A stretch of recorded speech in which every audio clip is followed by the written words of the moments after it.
Mayoral discussion between Sara Flitner and Mark Nowlin. This is going to be more of a conventional format. There will be a 1-minute opening statement from each of the candidates, and then our columnists, our panelists will be asking questions, and each candidate will have 1 minute to respond. We'll conclude with a 1-minute closing statement from each of the candidates as well. I might mention that there is a timekeeper sitting in the front. We are not rigid on time. We want to be informative, but this is being timed. Our panelists, our columnists are the same, and we will start now. Mark, you are going to go first. We talked about this earlier this afternoon, so you will start, and Sara will start with the concluding statement. Thank you. Hello, my name is Mark Nowlin, and I'm a candidate for mayor. I think I speak freely for Sara and myself. We'd like to thank the League of Women Voters for this forum because they're so important for all of us to understand what they're getting into when they elect either one of us. I've lived here most of my life, raised my children, had business both retail and lodging, so I have experience. I served on the town council and planning commission before, so I have a depth of experience that is good. I know how to say no thank you and how to say let me think about that, because those are the main things that government has to do, is take their time to build slowly what the future needs to be for the next generation. And that is what we are trying to do, is to provide a livable environment for the next generation, so that in 40 years there's some other young people that have lived here most of their lives running for mayor or town council. That's the continuance of what we have for this valley. I really love it.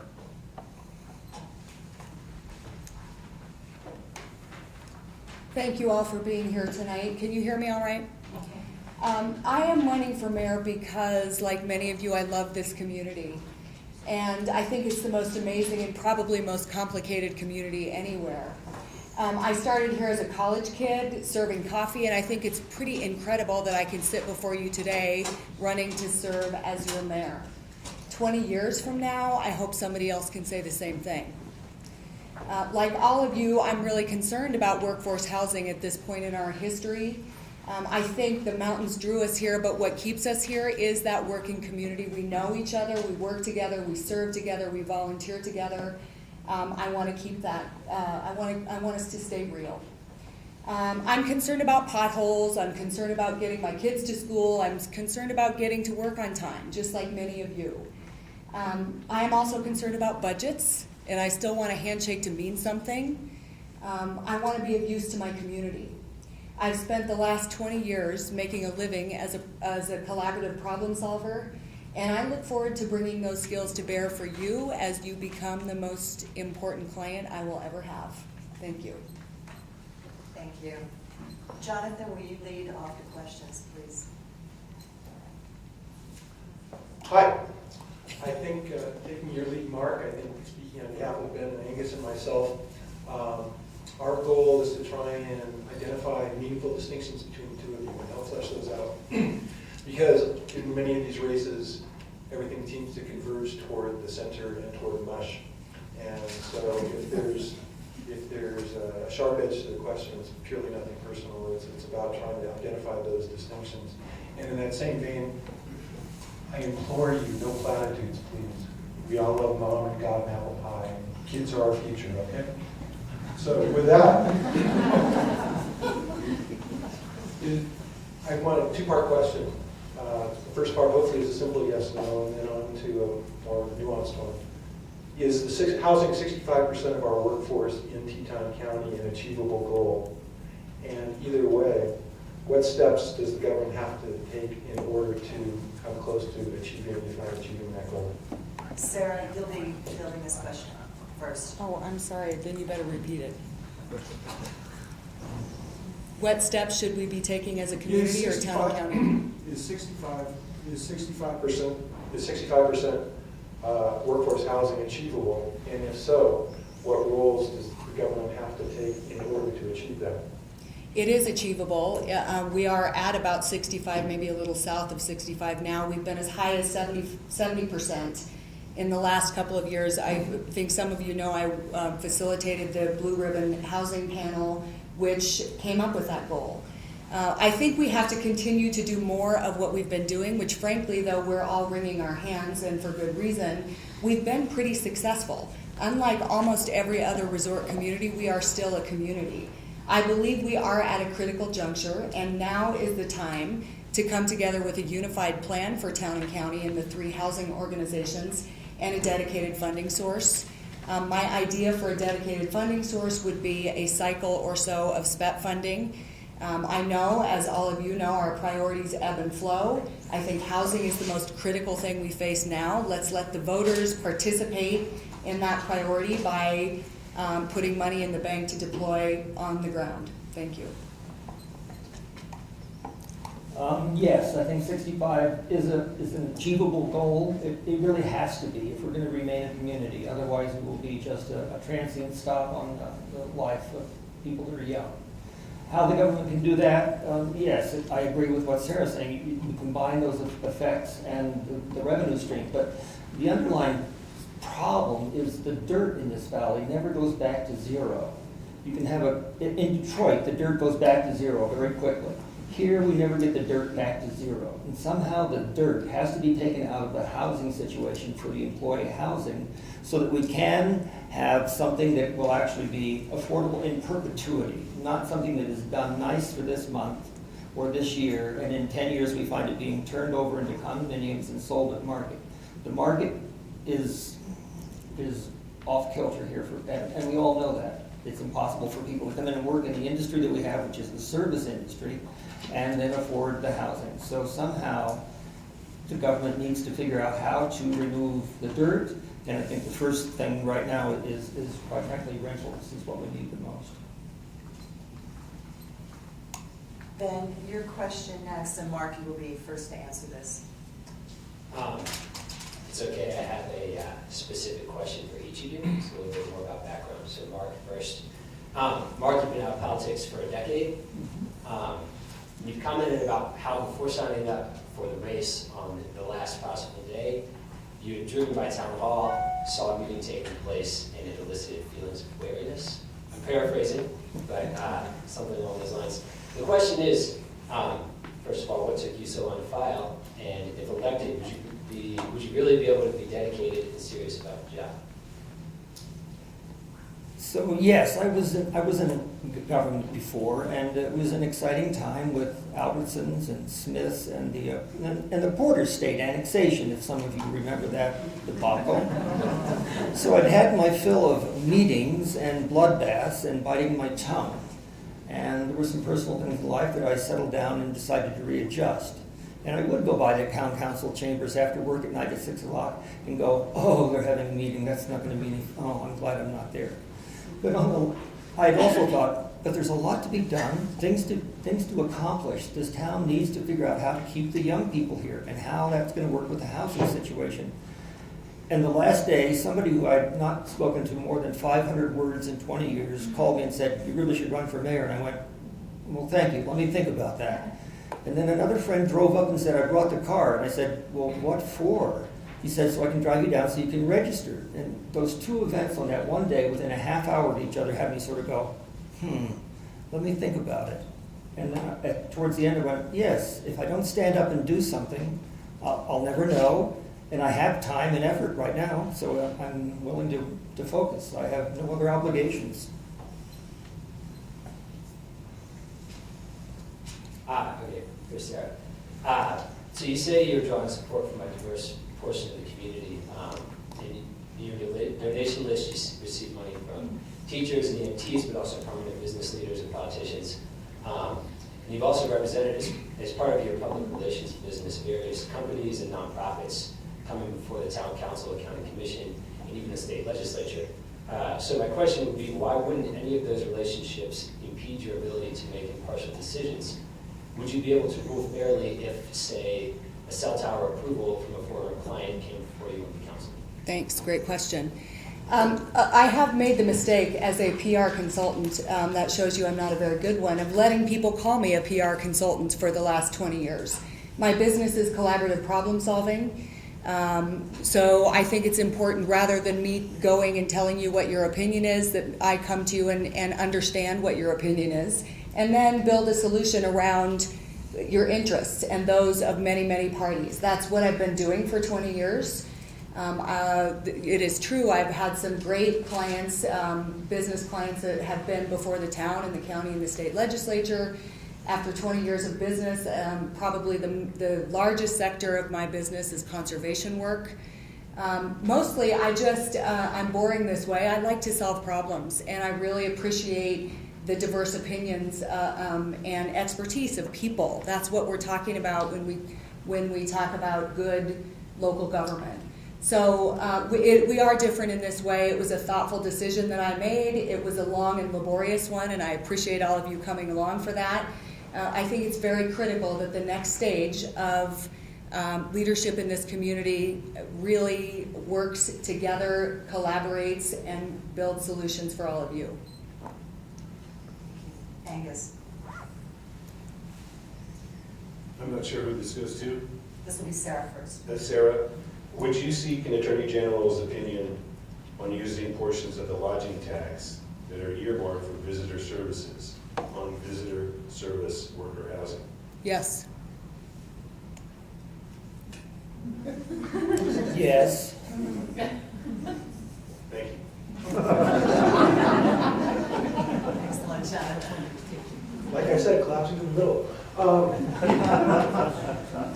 This summer's traffic was really bad. What caused it? What can the town do about it? Mark? The honest truth about the traffic on the road is that it's us. The visitors come through and go, and even in the off-season, there's still this wonderful rush hour between 5:25 and 6:15 or 5:45. It's not very long. But the transportation, the buses, and the pieces that we put on the ground already are in place. The visitors are probably afraid of it, but we as the community need to get out of our cars and into the transportation system around the valley.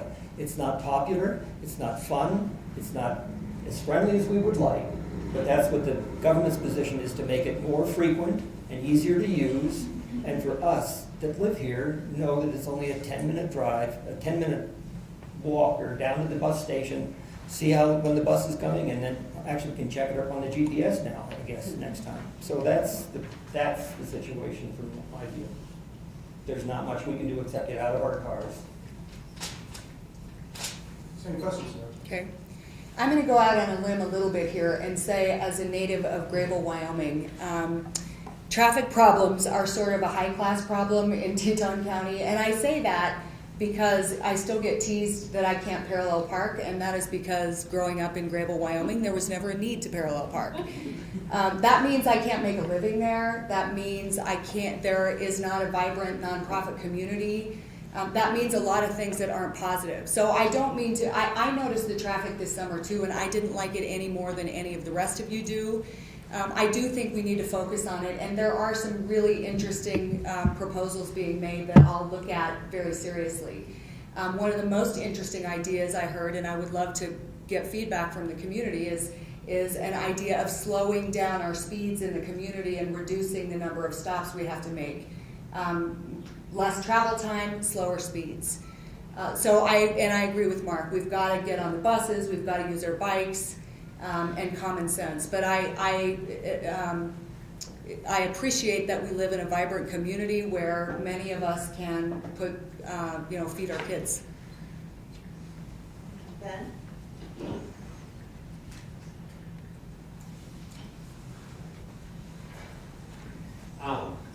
If elected, the Budge Drive landslide would be front and center on your plate as mayor. What should the town's responsibility be in dealing with it and paying for it? At what point does the responsibility fall on private property owners? And I'd also like to hear your thoughts on whether you think the town has been moving too slow, or with the appropriate amount of caution, given that stabilization work has been put off till next year for the most part. Is that me first? Yes, it is, sir. 4 questions. I'm giving you a C- right now. I actually do think the town has behaved appropriately and admirably, frankly. That is a huge, huge problem. And our public servants, who are Bob McLaurin and Audrey and people I see in this room, we're literally working around the clock to ensure that the biggest disaster that we could have envisioned did not happen. And you know what? It didn't happen. I would, I guess, go back to the lens with which I view the world, and that is, we're not searching for an enemy here. There's no bad guy necessarily. You know, there are rights, there are property rights, there are certainly legalities that have to be sorted out. And I believe, and frankly, I'm impressed with the way that the town has exhibited leadership thus far. I believe we can do that without lawsuits, without a huge bloodbath. We can sort this out. I'm happy that we are pursuing mediation. I have high hopes for that, and that is exactly the track that I would take were I mayor. Yes, mediation is critical. What percentage is the town's responsibility? I have a feeling that the lawyers will help us decide those features in the long run. The town is doing as best as it can to stabilize the situation for the people on top for the winter. It gives us the winter to do engineering a little more on a rational time. I mean, the town doesn't do things fast. We do things in a very methodical way, getting information, making decisions, more information, more decisions. And it will take till next summer to make any sort of big decision about the hill. We just hope it doesn't do anything until then. And I think the town's been doing very well the way it is. And it will take time to resolve it. And what percentage we're going to pay, we don't know. And where the money's going to come from, there's some guesses. But at that point, it's all speculative. So. Thank you. Angus? I had lunch with a traffic engineer today who has a solution for the traffic problem in the town of Jackson. And he believes that if it isn't solved, Clyde will take the mini Winnie, and by the time he spends an hour getting through town, he'll just keep on going. And the solution is the North Bridge. Would you favor building a bridge across the Snake north of the Wilson Bridge?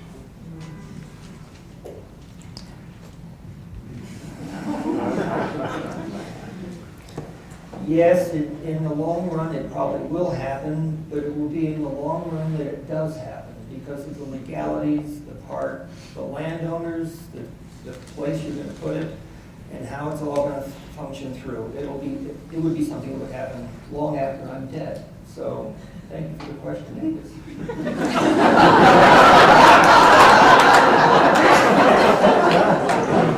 I think actually if we propose a North Bridge, we could be dead tonight. I don't have an answer to that question. I know, as all of you know, that has been discussed, and frankly, it was a very robust conversation when I moved here in 1989 or 90, whenever it was. There are complexities. Do I understand that we have 3 roads in and out of this community, and that creates incredible pressure on our community? I do. Frankly, the conversation that I was having most recently, which might be equally not acceptable to all of you, was whether or not a roundabout at Buffalo Junction, a roundabout that is properly sized, mind you, would be a possibility. And again, I'm a Shell girl, so these roundabouts are kind of confusing to me. But I'm willing to look at things like that offer outside-the-box solutions to the problems that we're experiencing in our daily lives here. Thank you. Jonathan? Ben earlier referenced a study that came out a few days ago talking about housing in the region. And one of the comments, or one of the points it made, was that tourism is very low wages. And as Mark alluded to and Sara referenced, those kinds of jobs are at odds with housing. One of the recommendations in that study was to de-emphasize the growth of our tourism industry, hotels and other amenities in particular, in order to stop the process it alluded to as chasing our tail around more tourism leading to greater housing need, leading to more tourism and the like. I'd like your reaction to that recommendation that we de-emphasize advocating and building up on our tourism industry. Great, I think this is mine first. It's a great question, and I can tell you this, I've been knocking on lots of doors, and I think we're in far more agreement than not in this community, and we're for us. We're for the people who live here now, and some of us are in the tourism industry, some of us are in other kinds of industry, and we like that. We like living in neighborhoods where we're not all the same. Do I think that I've been on record as saying I want to pass the LDRs as soon as practical. One of the problems that needs fixed, in my opinion, is, and I could be wrong about this, but as I understand it, we are encouraging density and increased FAR in exchange for housing on second and third floors. I like that. But we're also forcing a developer who wants to do all housing into the corner and not allowing that. We are saying you gotta have commercial on the bottom floor. I don't agree with that. You know, apartment buildings would be a great thing. 1, 2, 3 floors would make sense. So, you know, I'm a little bit all over the place, Jonathan, but I support the people and the diversity in this economy that we have here today. So peripherally, I think we are reducing our visitor experience here by not having an adequate employment base to service all the people at a level that they appreciate. The visitor is being shortchanged by not having a full workforce here. The owners are being shortchanged by not making as much money as they could and hiring as many people as they need. I was quite frankly surprised that we didn't have workers who say, oh, I'm working 7 days a week, and I would correct them and say, no, you're working 120 days in a row without time off to enjoy the park that you came to enjoy.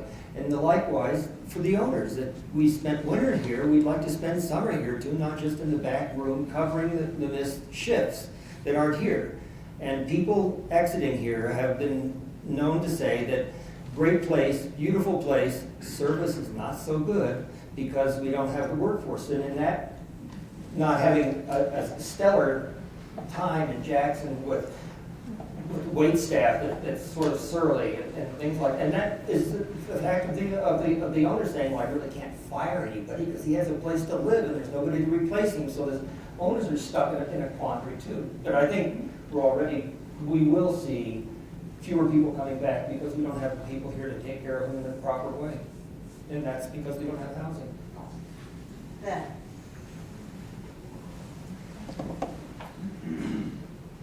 What do you think of the town's cell phone ban for drivers? Public safety, quality of life issue, or government overreach? Say that again? Town's cell phone ban for drivers? Oh, yes. Quality of life or government overreach? Well, I think it's more of a safety issue, Ben. The idea of people texting while they're trying to negotiate town with traffic that they think is atrocious, and you only have to watch even the younger people that are notoriously not with it. That texting is beyond their comprehension while they're driving, and so I think it's all of our safety. It's a safety issue, and it may look like government overreach, but it's one of those places where people don't know what moderation is.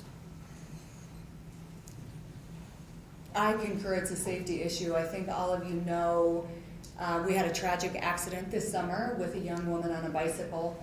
We're going to see more risk like that if we don't abide by the rules that we have. I don't mind talking on Bluetooth. I think any kind of distraction is worthy of conversation since we are constrained by the footprint and we have, as I said, 3 roads in and out. So as the pressure ratchets up, I think the most responsible and compassionate thing we can do is make room for each other with some good manners. Angus? Has the Budge Drive landslide allowed you to form an opinion with regard to approving developments and variances on hillsides and slopes? Boy, it sure has my attention, Angus. I think it is one of the most interesting opportunities if we conduct the conversation right. And again, hats off to Mr. McLaurin and others who have been leading in that way. I don't see an enemy. I do see the perfect storm. You know, we have every possible scenario that under any circumstance could result in the worst outcome. In this case, we had bad weather, we had, you know, a leaky pipe, we had a lot of activity, construction activity, a really wet spring, and it resulted in what we saw. I do think, as I've said before, Mother Nature bats last, and she's going to get the last word. So I would like to see what we can learn from this scenario, from the engineering, from the experts who are more adept in dealing with these kinds of natural disasters. But I think it's a fair question, and I hope it's just going to school us all a little bit on, again, rather than taking positions, that we really look at what there is to be learned and make the best decision possible for the constituents. Obviously, we need to rethink what we allow, and actually probably listen to some older geologists that have a rather more in-depth knowledge of this valley and its structure geologically, and abide by it, because sometimes property values dictate what happens on property as opposed to the geology. And I think that we need to be a little more savvy about that. That there are studies that go back several decades about the property, about the valley's stability in places, and Dr. Love warned about building anything on a lot of spaces that are available for building. And I think we need to go back and sort of take a jaundiced look at what we've already allowed, and it would be hard for the landowners to have some sort of construction put on their property to say that might not be a good place to put that house. But that's the government's job, to protect the welfare of the public. Jonathan, you are going to get the last question, and then after those answers, each of the candidates will have a closing statement, and Sarah, you will lead the closing statement. But Mark, you will field Jonathan's question first. My assumption is that the two of you have given more thought to each other than anybody else in the community has in terms of your respective races and the differences between them. So as a last question, Mark, I would like you to ask Sarah a question that you feel would highlight the differences between you. And Sarah, I will return it and ask you to ask Mark a question that would help highlight the differences between you.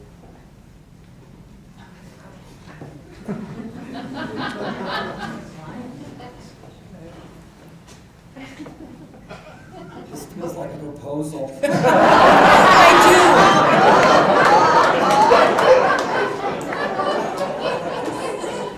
I'll say yes.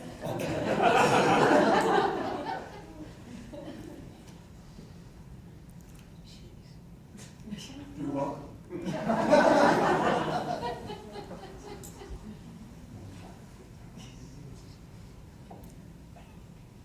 I really can't answer that. I have no question for her. She's a good person at heart and soul, and she's wanting to be mayor. And so I think we both are. We just want you to make up your mind about who you want to be the mayor. And that's, yes, she wants to be mayor, I want to be mayor. It's up to you folks, quite frankly. I'm not gonna, there's not a question I really have. Well, I will say, I have been so privileged, I do have a question, but I have been so privileged to run with this gentleman who is truly a gem of a human being, and it has been my honor to be in this race with you, Mark. I think we touched on it already. We had different approaches for deciding about running and different reasons for getting into the race. And I would ask you to share what your reasons for getting into the race were. Well, at that time, you were the only candidate. And I thought, well, this isn't a race with just one. And besides, Sara will feel better if she wins and she's had a race.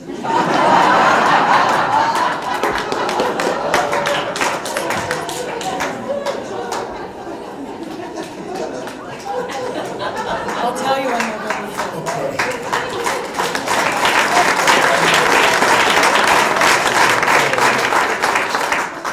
Sarah, may we have your 1 minute closing Sure. statement? On that note. I do want to be your mayor. It was a thoughtful and deliberative process that I went through personally, professionally, with my family and with this community, asking first the questions about what you wanted and needed, and making the final decision over many months that I thought I could be of use to you. I still believe that. I think you all know by now. I am a community volunteer. I've been very active in every single issue that we've talked about tonight for the last 20 years. I've been on boards. I've been a volunteer. I've dealt with these issues in my business. I'm a wife. I'm a mom. Mostly, I am in love with this community and really want to work with you to make sure it stays the same, feels the same to us in the next 20 years. I really appreciate all of you being here tonight and taking an interest in our future. We share that in common, and I mean what I say. I thank the League of Women Voters so much, and Missy, the panelists, and I truly thank Mr. Nowlin for walking down this road with me. So at one level, the decision to run was, it seemed rather flippant, because Sara needed somebody to run against. But then again, I thought, this is public service. You stand around for 4 months in the longest job interview in the world, and then you people decide. I've lived here most of my life.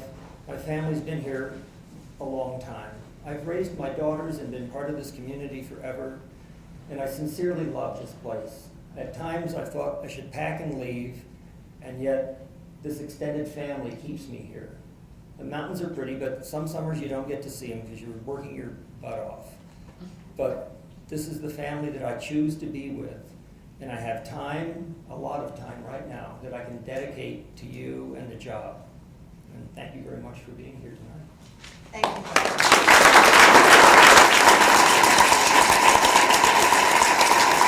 It would be fun for us to watch. At least they'll have something to talk about this summer. You guys are both. Can I order them like John and Bob? Because we already figured that out. Hi, John.